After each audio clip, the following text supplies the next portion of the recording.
Hello everyone, मैं प्रदीप कुमार आगाज IAS institute के यूट्यूब चैनल पर आप सभी का स्वागत करता हूं। तो चलिए आज के इस वीडियो में हम लोग बात करने वाले हैं शासन व्यवस्था से रिलेटेड यूपीएससी के प्रीलिम्स और मेंस के लिए आज के जितने भी करंट अफेयर के टॉपिक हैं हम आप लोगों के लिए लेकर आए हैं। तो चलिए देखते हैं। तो देखिए, प्रीलिम्स के लिए जो टॉपिक है वो विश्व डोपिंग रोधी एजेंसी, राष्ट्रीय डोपिंग रोधी एजेंसी और डोपिंग रोधी राष्ट्रीय डोपिंग रोधी अधिनियम यूनेस्को। और मेंस के लिए जो टॉपिक है वो खेलों में डोपिंग के नैतिक निहितार्थ है और डोपिंग रोधी से संबंधित सरकारी नीतियों की प्रभावशीलता और भारत के डोपिंग रोधी प्रयास है। तो चलिए हम यूपीएससी के इन सभी टॉपिक के बारे में पूरे विस्तार से चर्चा करते हैं। तो देखिए चर्चा में क्यों है, आइए समझते हैं। विश्व डोपिंग रोधी एजेंसी द्वारा जारी WADA डोपिंग रोधी रिपोर्ट 2022 में वैश्विक डोपिंग उल्लंघनों पर चौंकाने वाले आंकड़े सामने आए हैं, जो वैश्विक स्तर पर खेलों की अखंडता की रक्षा के लिए कड़े उपायों की आवश्यकता पर बल देते हैं। तो चलिए अब हम लोग रिपोर्ट के मुख्य निष्कर्ष क्या है, आइए इसके बारे में जानते हैं। सबसे पहले हम लोग डोपिंग अपराधों में भारत विश्व स्तर पर अग्रणी के बारे में देखते हैं। तो देखिए, भारत डोपिंग अपराधियों के उच्चतम प्रतिशत के साथ उभरा, जिसमें प्रशिक्षण किए गए एथलीटों का प्रतिशत 3.26 था। AAFA के WADA मान्यता प्राप्त प्रयोगशाला WADA की एक रिपोर्ट है जो एक नमूने में निषिद्ध पदार्थ और या उसके मेटाबोलाइट्स या मार्करों की उपस्थिति की पहचान करती है। भारत की राष्ट्रीय डोपिंग रोधी एजेंसी द्वारा परीक्षण किए गए 3865 नमूनों में से 125 में प्रतिकूल विश्लेषणात्मक निष्कर्ष आए, जिससे भारत 100 से अधिक सकारात्मक परिणामों वाला एकमात्र देश बन गया और 2000 से अधिक नमूनों का परीक्षण करने वाले देशों की तुलना में सबसे अधिक हो गया। परीक्षण किए गए नमूनों की संख्या में 11वें स्थान पर होने के बावजूद भारत के डोपिंग उल्लंघनों ने रूस, अमेरिका, इटली और फ्रांस जैसे खेलों में प्रमुखता रखने वाले देशों को पीछे छोड़ दिया। तो चलिए अब हम लोग अन्य राष्ट्रों से तुलना के बारे में जानते हैं। तो देखिए, 2000 से अधिक के नमूने एकत्र करने वाले देशों में 2.09% नमूनों के सकारात्मक परीक्षण टेस्ट के साथ दक्षिण अफ्रीका का स्थान भारत के बाद था। चीन ने सबसे अधिक नमूने 17,357 का परीक्षण किया, जिससे केवल 0.25% AAF का उत्पादन हुआ, जबकि संयुक्त राज्य अमेरिका 84 और रूस 85 ने सकारात्मक परिणामों की संख्या में भारत का अनुसरण किया। तो चलिए अब हम लोग परीक्षण और AAF में समग्र वृद्धि के बारे में देखते हैं। तो देखिए, WADA ने वर्ष 2021 की तुलना में 2022 में अपने anti doping administration and management system में विश्लेषण और रिपोर्ट किए गए नमूनों की कुल संख्या में 6.4% की वृद्धि दर्ज की, जो खेल की अखंडता को बनाए रखने की दिशा में एक सकारात्मक प्रवृत्ति का संकेत है। AAF का प्रतिशत 2021 में 0.65% से बढ़कर 2022 में 0.77% हो गया। WADA के महानिदेशक ने डोपिंग से प्रभावी ढंग से निपटने के लिए मूल्यों पर आधारित शिक्षा, खुफिया जानकारी, जांच और अन्य रणनीतियों के साथ साथ खुफिया नेतृत्व वाली रणनीति के परीक्षण योजनाओं के सब महत्व पर बल दिया। तो चलिए अब हम लोग भारत के लिए इन निष्कर्षों के क्या निहितार्थ हैं, आइए इसके बारे में जानते हैं। सबसे पहले हम लोग एथलीटों के संबंध में चिंताएं क्या है, आइए इसके बारे में जानते हैं। तो देखिए, युवा एथलीटों में डोपिंग का प्रसार उनके शारीरिक और मानसिक विकास से संबंधित गंभीर चिंताएं उत्पन्न करता है। डोपिंग एथलीटों के लिए अत्यधिक स्वास्थ्य जोखिम उत्पन्न करता है और उनके दीर्घकालिक कल्याण को कमजोर करता है। भारत के लिए डोपिंग को रोकने और परिशुद्ध क्रीड़ा संस्कृति को बढ़ावा देने के उपायों को लागू करके अपने एथलीटों के स्वास्थ्य एवं सुरक्षा को प्राथमिकता देना अनिवार्य है। तो चलिए अब हम लोग प्रतिष्ठा की हानि के बारे में जानते करते हैं। तो देखिए, डोपिंग अपराधियों के उच्चतम प्रतिशत वाले देश के रूप में भारत का उभरना अंतर्राष्ट्रीय खेल समुदाय में इसकी प्रतिष्ठा को धूमिल करता है। डोपिंग का प्रसार भारतीय एथलीटों में विश्वास को कम कर सकता है तथा उनकी उपलब्धियों पर संदेह भी उत्पन्न कर सकता है, जिससे वैश्विक खेलों में भारत की विश्वसनीयता प्रभावित हो सकती है। तो चलिए अब हम लोग ओलंपिक 2024 के बारे में देखते हैं। तो देखिए, NADA द्वारा संकलित आंकड़ों के अनुसार अप्रैल 2022 एवं मार्च 2023 के बीच भारत के कुल 142 एथलीट डोपिंग संबंधित गतिविधियों में पकड़े गए थे। डोपिंग उल्लंघन आने वाले ओलंपिक 2024 में भारतीय एथलीटों के लिए अयोग्यता का एक महत्वपूर्ण जोखिम उत्पन्न कर सकता है, जिससे वे खेल प्रतियोगिता के उच्चतम स्तर पर प्रतिस्पर्धा करने और अपने देश का प्रतिनिधित्व करने के अवसर से वंचित हो सकते हैं। अयोग्यता का खतरा भारत के लिए डोपिंग को प्रभावी ढंग से संबोधित करने तथा ओलंपिक में ईमानदारी पूर्ण भागीदारी सुनिश्चित करने की आवश्यकता पर प्रकाश डालता है। तो चलिए अब हम लोग परीक्षण प्रयासों में विसंगतियां क्या है, आइए इसके बारे में जानते हैं। तो देखिए, जबकि परीक्षण किए गए नमूनों की कुल संख्या वर्ष 2021 में 1794 से बढ़कर वर्ष 2022 में 3865 हो गई। यह चीन जैसे देशों की तुलना में कम है, जिसने 17,357 नमूने भारत से लगभग 5 गुना का परीक्षण किया, लेकिन केवल 33 सकारात्मक परिणाम ही प्राप्त हुए।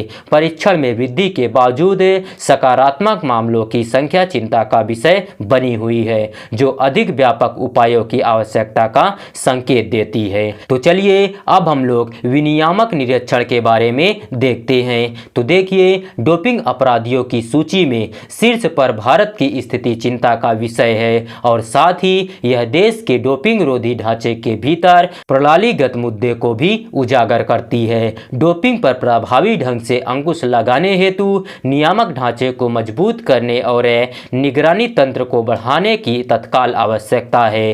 तो चलिए अब हम लोग आर्थिक प्रभाव के बारे में देखते हैं। तो देखिए, डोपिंग संकट के आर्थिक परिणाम हो सकते हैं, जिससे भारतीय खेलों से जुड़े परियोजन, निवेश एवं राजस्व स्रोत प्रभावित हो सकते हैं। भारत के खेल उद्योग और अर्थव्यवस्था को बनाए रखने तथा विकसित करने के लिए खेलों में ईमानदारी को बनाए रखना आवश्यक है। तो चलिए अब हम लोग एंटी डोपिंग क्या है, आइए इसके बारे में जानते हैं। सबसे पहले हम लोग इसका परिचय जानते हैं। तो देखिए, डोपिंग खेल प्रतियोगिताओं में दूसरे पर बढ़त प्राप्त करने के लिए कृत्रिम एवं प्रायः अवैध पदार्थों का सेवन करने का कार्य है। उदाहरण के लिए एनाबॉलिक स्टेरॉयड, मानव विकास हार्मोन और उत्तेजक आदि डोपिंग उत्पादों का प्रायः अवैध रूप से उत्पादन, तस्करी एवं वितरण किया जाता है। चूंकि इन्हें सार्वजनिक उपयोग के लिए शायद ही कभी मंजूरी दी जाती है, इसलिए इनका सेवन हानिकारक है तथा पेशेवर एवं शौकिया तौर पर खेल से जुड़े लोगों दोनों के लिए गंभीर स्वास्थ्य जोखिम उत्पन्न कर सकता है। एंटी डोपिंग एथलेटिक प्रदर्शन में सुधार के लिए डोपिंग को निषेध करती है। तो चलिए अब हम लोग एंटी डोपिंग से संबंधित भारत की पहल क्या है, आइए इसके बारे में जानते हैं। तो सबसे पहले हम लोग राष्ट्रीय डोपिंग रोधी एजेंसी NADA के बारे में देखते हैं। तो देखिए, NADA की स्थापना वर्ष 2005 में सोसाइटी पंजीकरण अधिनियम 1860 के तहत एक पंजीकृत सोसाइटी के रूप में की गई थी, जिसका उद्देश्य भारत में डोपिंग मुक्त तरीके से खेल संपन्न कराना था। NADA भारत की डोपिंग रोधी गतिविधियों की योजना, कार्यान्वयन एवं समन्वय के लिए जिम्मेदार है। यह विश्व डोपिंग रोधी एजेंसी WADA संहिता और विनियमों का पालन करता है। तो चलिए अब हम लोग राष्ट्रीय डोपिंग रोधी अधिनियम 2022 के बारे में जानते हैं। तो देखिए, यह राष्ट्रीय डोपिंग रोधी अधिनियम 2022 NADA को कानूनी सहायता प्रदान करता है। खेलों में डोपिंग रोधी गतिविधियों को विनियमित करने के साथ ही खेलों में डोपिंग के विरुद्ध संयुक्त राष्ट्र शैक्षिक, वैज्ञानिक एवं सांस्कृतिक संगठन यूनेस्को अंतर्राष्ट्रीय सम्मेलन को प्रभावी बनाने के लिए और इस अधिनियम का उद्देश्य घरेलू तथा अंतर्राष्ट्रीय स्तर पर खेल प्रतियोगिताओं में भाग लेने एवं तैयारी करते समय सत्यनिष्ठा के उच्चतम मानकों को सुनिश्चित करना है। तो चलिए अब हम लोग राष्ट्रीय डोप परीक्षण प्रयोगशाला NDTL क्या है, आइए इसके बारे में जानते हैं। तो देखिए, युवा मामले और खेल मंत्रालय के तहत NDTL डोप विश्लेषण के क्षेत्र में नमूना विश्लेषण एवं अनुसंधान कार्यों के लिए जिम्मेदार है। NDTL WADA मान्यता प्राप्त है। यह मान्यता इसकी परीक्षण प्रक्रियाओं में गुणवत्ता और सटीकता के प्रति NDTL की प्रतिबद्धता का एक प्रमाण है। तो चलिए अब हम लोग विश्व एंटी डोपिंग एजेंसी WADA के बारे में देखते हैं। तो देखिए, वैश्विक स्तर पर खेलों में डोपिंग से बचने के लिए अंतर्राष्ट्रीय ओलंपिक समिति IOC द्वारा इसे वर्ष 1999 में स्थापित किया गया। WADA का प्रशासन और फंडिंग खेल आंदोलन तथा विश्व की सरकारों के बीच समान साझेदारी पर आधारित है। IOC एक गैर लाभकारी स्वतंत्र अंतर्राष्ट्रीय संगठन है जो खेल के माध्यम से एक बेहतर दुनिया के निर्माण के लिए प्रतिबद्ध है। 1994 में स्थापित यह संस्था ओलंपिक गतिविधियों का सर्वोच्च प्राधिकरण है जो ओलंपिक परिवार में शामिल सभी पक्षों के बीच सहयोग को बढ़ावा देता है। इसका मिशन अंतर्राष्ट्रीय स्तर पर खेलों में डोपिंग के विरुद्ध संघर्ष को बढ़ावा देना और समन्वय करना है। मुख्यालय मॉन्ट्रियल कनाडा में है और विश्व डोपिंग रोधी संहिता कोड WADA द्वारा निर्मित मुख्य दस्तावेज है जो खेल संगठनों और लोक प्राधिकरण के बीच एंटी डोपिंग नीतियों, नियमों एवं विनियमों में सामंजस्य स्थापित करता है। इसे एंटी डोपिंग नीतियों में सामंजस्य स्थापित करने और यह सुनिश्चित करने के लिए डिजाइन किया गया है कि मानक सभी एथलीटों के लिए समान है। WADA निषिद्ध सूची खेलों में प्रतिबंधित पदार्थों और तरीकों की पहचान के लिए अंतर्राष्ट्रीय मानक है। इसे प्रतिवर्ष अद्यतन किया जाता है तथा यह प्रतिस्पर्धा के अंदर और बाहर दोनों परिदृश्यों के साथ साथ विशिष्ट खेलों पर भी लागू होता है। तो चलिए आगे की राह क्या है, आइए देखते हैं। तो चलिए सबसे पहले हम लोग सतर्कता बढ़ाना के बारे में देखते हैं। तो देखिए, डोपिंग घोटालों से देश की प्रतिष्ठा को धूमिल होने से रोकने के लिए अधिकारियों को सावधानी से कदम उठाने और सतर्कता बरतने की आवश्यकता है। नाडा को एथलीटों, विशेषकर हाई प्रोफाइल एथलीटों के बीच डोपिंग का पता लगाने और उसे रोकने के लिए परीक्षण प्रयासों में तेजी लानी चाहिए।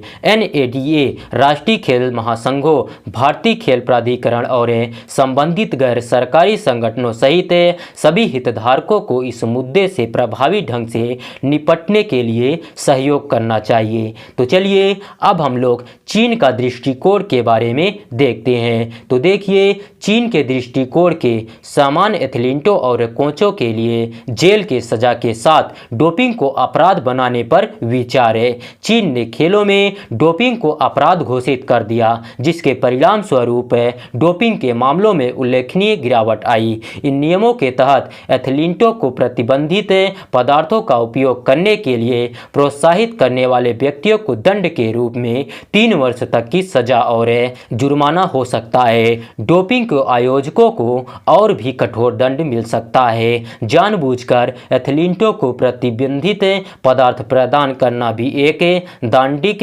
अपराध माना जाता है।